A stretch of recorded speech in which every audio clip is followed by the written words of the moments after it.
This is John Gilroy from the Federal Tech Podcast. And this is Stu Dyer from CBRE. Today, we're going to have a wild and stormy interview.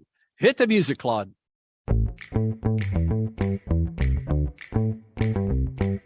Welcome to the Federal Tech Podcast, where industry leaders share insights on innovation with a focus on reducing cost and improving security for federal technology. If you like the Federal Tech Podcast, please support us by giving us a rating and review on Apple Podcast. Welcome to the Federal Tech Podcast. My name is John Gilroy, and I will be your moderator. Our guest today is Stuart Dyer. He's the first vice president for Data Center Advisory at a company called CBRE. Because I'm an old radio guy, I got to spell it out. C as in Charlie, B as in boy, RE.com for more information. And the topic today is something that most people don't have much concern about is data centers. That's only if you live in Ashburn, have ever been through there. I started talking about data centers years ago when I realized that 70% of the world's internet traffic goes through Ashburn, Virginia. So a lot of that's got to do with May East and May West and the federal government and communication companies and a company called MCI many years ago. But we're not going to do that well-told story. Today, we're going to talk about some of the challenges in the federal government. So if a civilian agency goes to the cloud, there's problems. If a intelligence agency goes to the cloud, well, a whole set of different problems there. So I want to bring Stuart in and give his wide background perspective on some of this transition to the cloud, the good news, the bad news, some things to be worried about, some of the challenges, and maybe make some wild predictions here. So Stuart, give us a thumbnail sketch of your background and CBRE, and we'll jump right in. Thanks, John. I appreciate you having me. I've been working in the data center industry for over a decade, and I've seen the government acquisition of data center services transform and morph over the past decade. In the beginning, it was the Federal Data Center Consolidation Initiative, where there was a focus on getting rid of data centers, identifying how many data centers they had and consolidating them. Today, it's shifted and morphed where it's no longer about getting rid of data centers. It's all about the digital transformation that the government is undertaking. As cloud computing, cybersecurity, artificial intelligence, machine learning, throw out a few buzzwords, as the government looks to quickly move into this space and modernize their legacy infrastructure, they're looking to team with commercial colocation and data center providers across the United States in order to help them meet those goals and objectives. I've personally been in the federal space for over a decade. I started working at CyrusOne, a landlord in Northern Virginia, servicing agencies and government systems integrators. I then went into procurement and real estate at IBM, where I helped IBM navigate the federal space, working with commercial colocation providers. And today I'm at CBRE, where I provide data center advisory services to clients and customers that are trying to navigate the 20 plus providers in Northern Virginia. What's a good fit for their needs? What meets their security requirements, their compliance requirements, their growth trajectory? So I help them navigate an increasingly complex market of providers to ensure that they're making the right decisions for their business or for their agency. I'm a lot older than you, and a phrase that people in my generation use is, he's in the catbird seat, which means that you can really, it's like if you're on a ship and you can see all the sails and see what's going on. And I think that's what you're in the catbird seat, where you've had successful experience in organizations where you have a pretty good idea what the data center landscape is all about, especially in Northern Virginia and maybe internationally as well. And so if a federal agency is considering a transition to the cloud, they may want to maybe contact you and say, hey, Stu, got some ideas here, and what should I be worried about? Because it's not as easy as eeny, meeny, miny or lowest price, there's a lot of complexities involved in moving to a data center, aren't there? Oh, the complexities are enormous, John. And, my background, having been on the sales side of this, understanding what's important from that perspective, and then being the main buyer at IBM, spending over $1 billion around the globe in 4 different continents, say the catbird seat, I think I bring a really interesting perspective to advisory and brokerage, having been a seller, a buyer, and now an independent broker. And I've had the luxury of working with all different companies across the whole world. And at the end of the day, there are certain companies that focus on the hyperscale space, certain companies that focus on the enterprise or retail space, And there are certain companies that really, truly understand the federal space. And as you talk about the federal space and the federal government initiative, Cloud First initiative, to modernize our legacy infrastructure, you truly need landlords as well as companies that understand the mission, that understand the criticality of the data and the sensitivity around the data, and can do what needs to be done to protect our mission critical assets. And in order to navigate the complexity of the market as it is today, to understand the handful of providers that are able to do that, yes, I would say being in the catbird seat affords me that opportunity. And what's nice is that, I'll use another old phrase, he ain't got a dog in the fight. No, he ain't a dog in the fight. He can say, well, red is a good car for you. And so if you're in that position where you're not a Toyota dealer or a Honda dealer, you can say, well, actually, the best car for you is an XYZ, or the best configuration for a data center might be this one at this time, but it could change next year, or for this particular set of requirements. And that's like gives you a lot of, I think the word from ancient Rome is autokratos, or authority in this whole area, doesn't it? It does, right? It's not a one-size-fits-all solution for any kind of data center requirement. Every data center requirement that I've ever seen in my career, for the most part, is customized in some sort of way, whether it's size, whether it's ramp, whether it's term, whether it's security needs.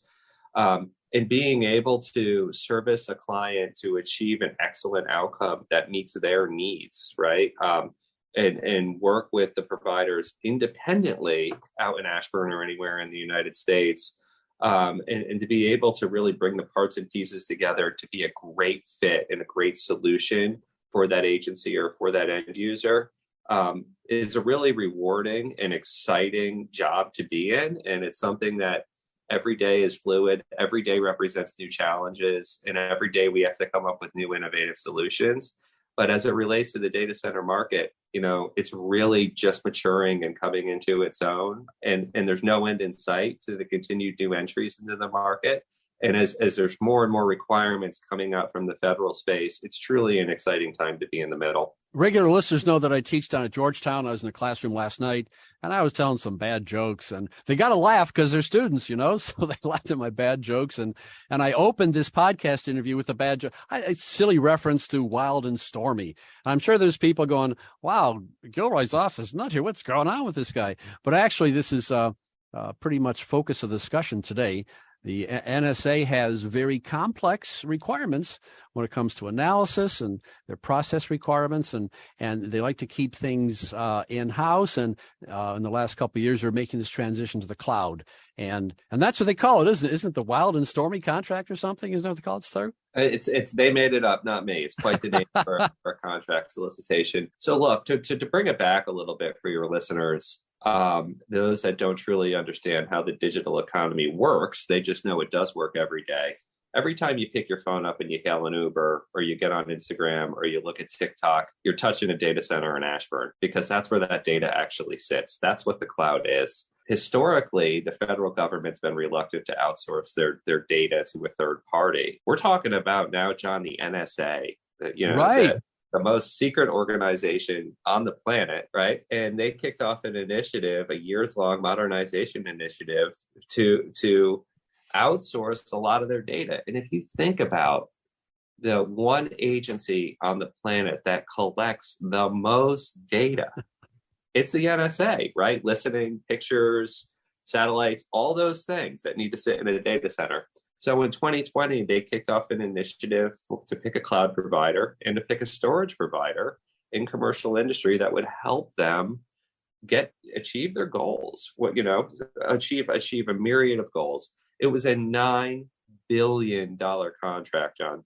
And a lot of the time, and just to show how transformational this solicitation was, they put out a press release about it. It was publicly released, which 10 years ago would have been unfathomable. But what it's done is it's shown that the government means business with outsourcing their top secret data. There is trust, both from a physical security and a cybersecurity perspective, with these cloud providers. And we believe this is the tip of the iceberg. If the NSA can do it, there's no other agency in the government that's going to hesitate to do it moving forward. Yeah. The joke I always make is, hey, John's Donuts are going to go to the cloud. Who cares? hey, Stu's bicycles are going to go to college. Who cares? NSA, now wait a minute. Now we got to stop and pull over and think about this. It gets real serious. So speaking of stop and pulling over, Fairfax County announced that they're going to go with all electric school buses, I think. And all kinds of reasons behind that. I'm sure that's a fine reason. I don't care about the reasons, but they're going to have to pick out a school bus, aren't they? They're going to have to figure out the infrastructure for the school bus. They're going to have to look at reliability, backup. They're going to have to look at maintenance, and a lot of issues involved in that big strategic. And the same thing with the NSA. If they're going to go to the cloud, they're going to have to pick the data center, aren't they? And so they're going to be a lot more requirements than people think when they make this transition. I guess that's where you fit in. Yeah, absolutely. As I mentioned, it's not a one-size-fits-all. A supermarket who's moving to a data center doesn't have the same requirements as the NSA, doesn't have the same requirements as Bank of America or Capital One. When you're talking about the federal government, there's additional complexity which needs to be taken into account. From a physical security standpoint, those things come in the form of setbacks, armed guards, ICD 705 SCIF requirements. Not wanting your neighbors to come from foreign nations, making sure everyone in that building has been previously cleared, making sure all mail arriving at the facility goes through an x-ray machine. These are all things that go above and beyond the standard commercial offerings. Now, there are a few companies that tailor their services to meet those kind of client requirements. These kind of solutions are hard to find, but as the government becomes more and more comfortable with their data being outsourced, their accrediting officers becoming more and more comfortable with outsourcing ICD 705 SCIF capabilities. You're going to see more and more investment, particularly in Northern Virginia and around the fort, for companies that are going to meet the needs, both from an office perspective, but what we're talking about here from a data center perspective as well. So we believe that the Wild and Stormy program will not only continue to grow in areas like Northern Virginia, but also its impact that it's had on the data center market in San Antonio, right? Its secondary location. 4 or 5 data centers popped up just to support this one program, and all of them have been specialized and custom built based on some of those requirements I just mentioned. The requirements are funny. I bought a car 2 years ago, and I wanted this, and this. Then I went to look around, and I had that, and that, and I had this, and this, and I wound up with a blended package that it worked for me before all the prices went crazy.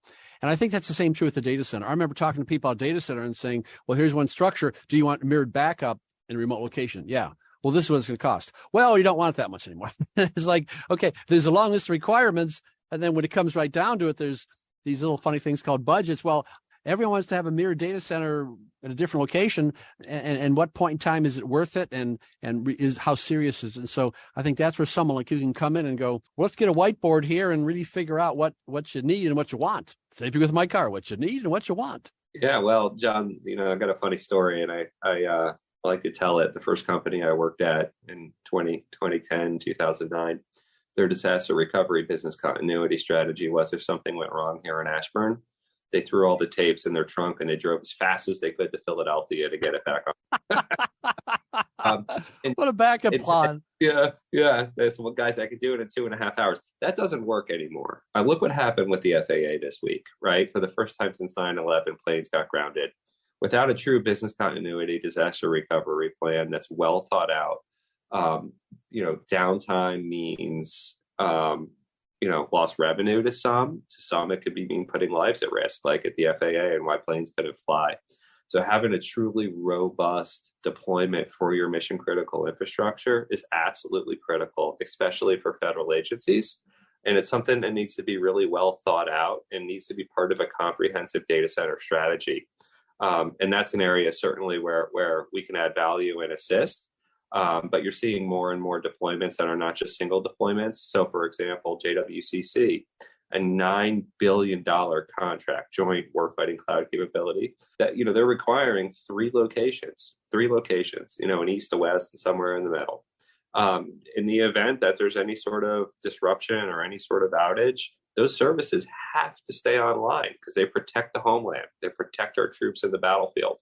So having that kind of robust deployment is not becoming a nice to have. It's becoming an absolute requirement. Wow. If you want more information, you can go to C as in Charlie, CBRE.com and reach out. And I'm sure you can get hold a stew there and ask all your questions. Maybe you want to ask these questions face to face and you don't want to use the phone, but there's questions that can be answered here that we're speaking between the lines here, but there's a lot of information that people want to know, and maybe do a face-to-face meeting with Stu and find out. When you said joint fighters, I thought of the Pentagon, and I first thought of satellites because I'm thinking about satellites all the time. And what's happening is we see a transition from intelligence community to the cloud, but also in the satellite community, there's a transition to the cloud as well. And this is very, very important because, satellites just don't go over the United States. Satellites go around the world. And so if you want to have duplication, if you want to have information in the cloud coming from satellites, this gets to be much more difficult problem than 3 locations in the United States, because you got time zones to worry about, security to worry about. And I'm sure this is on the list for the joint warfighting cloud capability, is that, and oh, by the way, what about Australia? And so takes that problem and makes it much more complex, doesn't it? Well, it sure does, John. And, the key is interoperability, right? It's what we're seeing in today's with the agencies and with the government contractors and enterprise users. Is no one's just using one cloud for the most part. They're using multiple clouds. To your point about space is the world's newest warfighting domain. And a lot of people don't realize that, right? The space race is back on in a big way, both with our allies and our adversaries. The investment in space technology and new satellites is increasing exponentially. And in 2019, the US government created Space Force, right? Right now, that's headquartered out of Colorado Springs. To put it in perspective, John, it was created in 2019, $17.4 billion is the estimated budget in 2022 for Space Force. By 2026, that's projected to be $46 billion, which is approximately 7% of today's Department of Defense budget spending. Wow. So the amount of money that we're sinking in, we, and our allies, in order to win the space race, in order to ensure superiority against our adversaries in space, is a critical component as we talk about our national security and as we talk about JWCC. And the cloud providers are really leading the charge there. So Amazon has Project Kuiper. They said they're going to put 3,000 satellites up in space over the next couple of years. Azure has an orbital ground station offering, which they're going to start putting up. And all of these satellites, as they orbit around the whole world, not just the United States, they suck down an incredible amount of data, right? And that data's got to sit somewhere. So what that data is going to do, that data intensity and collection is going to drive an enormous need for data centers that can support very sensitive information. So if you have a data center in Ashburn and then one in Texas and one in California, and they're by cable connection, well, good. Well, there's no stinking cable between the satellite and the data center. I mean, all of a sudden, security issues come in, encryption, and just the whole idea of grounds. There's a revolution going on in ground stations. Now some ground stations are mobile.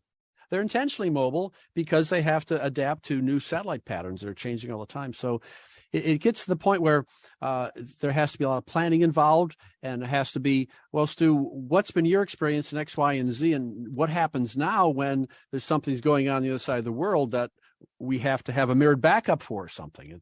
It's no wonder it looks like it's going to dwarf the recent Pentagon award and dwarf the recent NSA award too, isn't it? Yeah, and if I could add too, right? I mean, the rise in cloud computing and the global digital transformation, which was further accelerated by the COVID pandemic, okay? In Northern Virginia today, there are 2 gigawatts of co-location capacity. There's approximately 2 gigawatts of AWS capacity. Aside from that, it's the largest cloud dedicated infrastructure on the planet, 2 gigawatts just for AWS. So you have 4 gigawatts total. Out of those 2 gigawatts of commercial co-location capacity, only about 1% is currently available. We're at a sub 1% vacancy rate. So for the first time, John, we're seeing cloud customers, federal customers, they're pre-purchasing data center capacity 18 to 36 months in advance.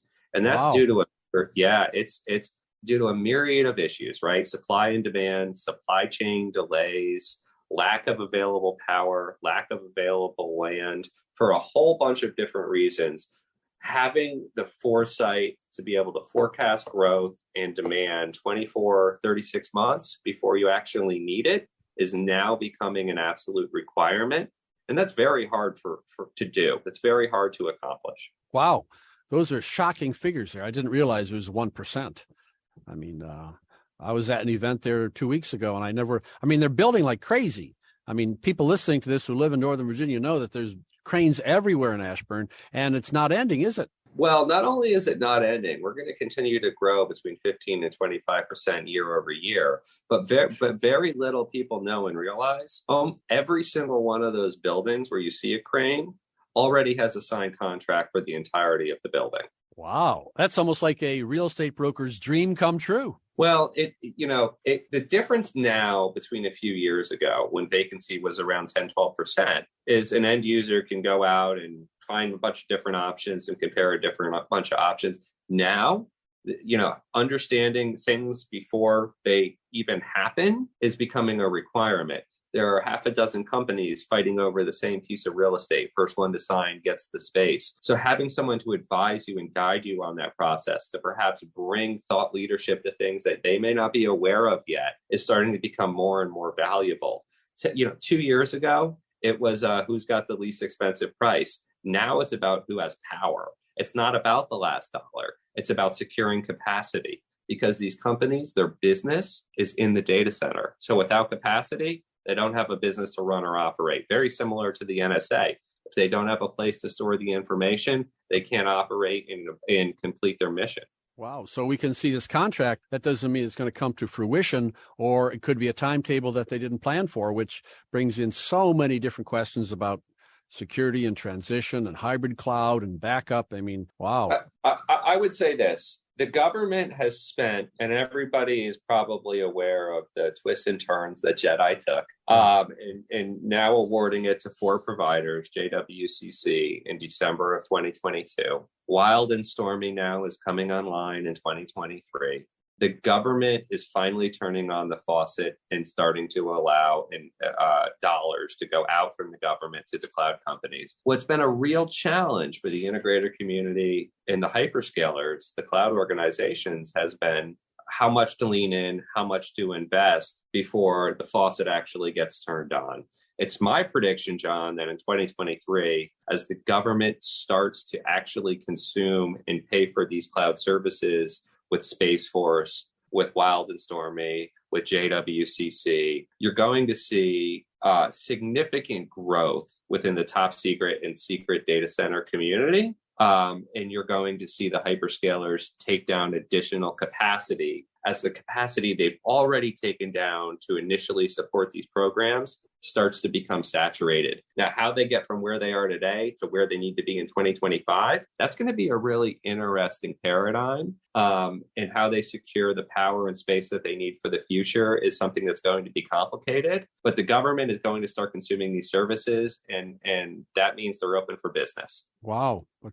What a great story.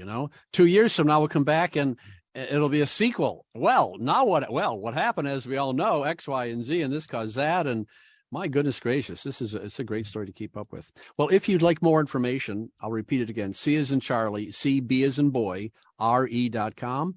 You can get a hold of Stu and ask him informal or formal questions. And I can't wait for 2 years from now, we get you back in the studio and go, wow, what happened back to you? Well, as a matter of fact, this and that, because COVID threw my crystal ball out the window. It's awful hard to predict anything, isn't it, Stu? Well, it is. But one thing that isn't hard to pick, John, is data center growth will be exponential for the next decade or two. And as the digital transformation accelerates within our government, the need for space, power, and security isn't going anywhere. So I appreciate you having me on today. And I do look forward to looking back on this in 2 years and seeing where we're at. Yeah. You've been listening to the Federal Tech Podcast with John Gilroy. I'd like to thank my guest, Stuart Dyer, First Vice President, Data Center Advisory at CBRE. Thanks for listening to the Federal Tech Podcast. If you like the Federal Tech Podcast, please support us by giving us a rating and review on Apple Podcast.